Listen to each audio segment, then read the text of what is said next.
नमस्कार.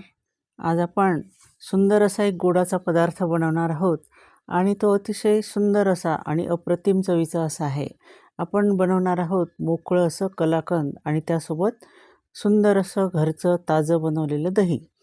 तर अप्रतिम अशी चव याची ही लागते. तर आपण आता बघूयात त्यासाठी आपल्याला काय काय लागणार आहेत. तर अगदी घरच्या साहित्यात हे सगळं बनणार आहे. तर आपण दूध घेतलेलं आहे आणि त्याचसोबत आपल्याला साखर लागणार आहे आणि लिंबू लागणार आहे आणि मिल्क पावडर लागणार आहे. तर हे 3 ते 4 साहित्य आपल्याला लागणार आहे. आणि दूध पावडर नसेल तर आपण कोणत्याही किराणा दुकानातनं वगैरे आपण ती मागवू शकतो. तर आता आपण हे दूध घेतलेलं आहे आणि ते छान आपल्याला छान असं उकळून घ्यायचं आहे. थोडंसं आटवूनच घेतलेलं आहे हे दूध आणि आपण त्यामध्ये चांगली उकळी आल्यानंतर आपण त्यामध्ये 1 वाटी साखर घालणार आहोत. तर आता हे दूध असंच उकळत ठेवलं तर त्याची बासुंदी बनेल. तर त्यासाठी आपण काय केलेलं आहे, आपल्याला तर कलाकंद बनवायचं आहे म्हणून आपण एका वाटीमध्ये आता लिंबाचा रस हा काढत आहोत. तर यातली ज्या बिया आहेत त्यासुद्धा आपल्याला काढून घ्यायच्या आहेत आणि ते गाळून घ्यायचं आहे. म्हणजे जे रेषे वगैरे आहेत लिंबाचे तर ते त्यामध्ये जाणार नाहीत. तर अशा पद्धतीने आपण ह्या दुधामध्ये लिंबाचा रस टाकून घेतलेला आहे आणि लिंबाचा रस टाकल्यामुळे हे दूध हळूहळू फाटायला सुरुवात होईल. तर आता आपण बघू शकतात की अगदी कमी असं हे दूध फाटलेलं आहे आणि जसजसं आपण हे याला उकळत जाऊ तर तसतसं हे थोडंसं अजूनच ते चांगल्या पद्धतीने फाटेल. म्हणजे दूध म्हणजे आपण त्याला पनीरच म्हणूया. पनीर आणि पाणी हे सगळं वेगळं होणार आहे. तर तोपर्यंत आपल्याला आता इथं पाहू शकतात की हे चांगल्या पद्धतीने हे फाटत आहेत. बघा आपल्याला सरट्यावर दिसत आहे.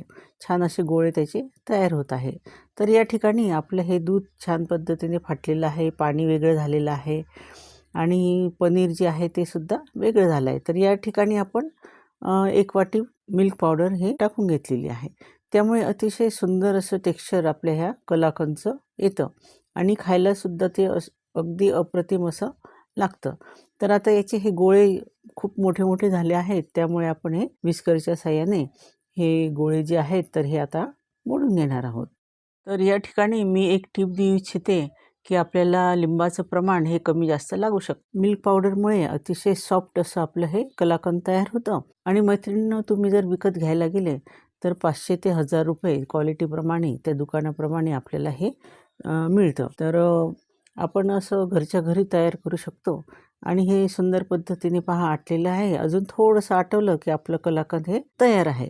आणि अशी माझी ही रेसिपी जर तुम्हाला आवडली असेल तर रेसिपीला लाईक करा, शेअर करा आणि कमेंट करायला विसरू नका. आणि त्यासोबत माझ्या चॅनलला सबस्क्राईब करा आणि बेल आयकॉनचं बटन नक्की दाबा. त्यामुळे जे नवीन व्हिडिओ येतील त्याचं नोटिफिकेशन आपल्यापर्यंत लवकरात लवकर पोहोचणार आहे. तर असं हे कलाकंद आपण आता एका बाउलमध्ये काढून घेतलेलं आहे आणि वरून आपण त्याच्यावर ड्रायफ्रूट हे घालणार आहोत. तर अप्रतिम अशा चवीचं हे कलाकंद तयार आहे. तर मैत्रिणींनो श्रावण महिना सुरू आहे आणि अगदी सणवार सगळे सुरू असतात. तर वेगवेगळे असे गोडाचे पदार्थ आपण यावेळेला करू शकतो आणि विशेष म्हणजे नारळी पौर्णिमा आहे.